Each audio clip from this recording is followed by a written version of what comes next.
Bullet লাগছে, বলতে পারি না কোত্থেকে আসছে, উপর থেকে নাকি সাইড থেকে জানেন? সাইড থেকে। যখন হাত দিছি তখন রক্তে পুরো প্যান্ট ভিজে গেছিল।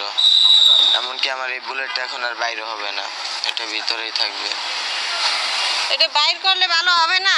ওনারা কি বাইর করতে চায় না? অনেকবার বলছি, কয় না বাইর করা লাগবে না, এটা ভিতরে থাকলে ভালো হবে। এটা কি হয়? যদি আমার এই পা এর কি হয়ে যায়, বাদ হয়ে যায়, তাহলে কি অবস্থা হবে এই বুলেটের কারণে? ওদেরকে বারবার বলছি যে আপনারা অপারেশন করেন, কয় না অপারেশন করা লাগবে না, ওর এটা থাকলে সমস্যা নাই, ওরা অপারেশন করে না। অলরেডি দোনো পক্ষে মারামারি চলছিল। এখন কত নর্মাল মানুষ ওখান দিয়ে হাইটে চলে যাচ্ছিল, কেউ এভাবে।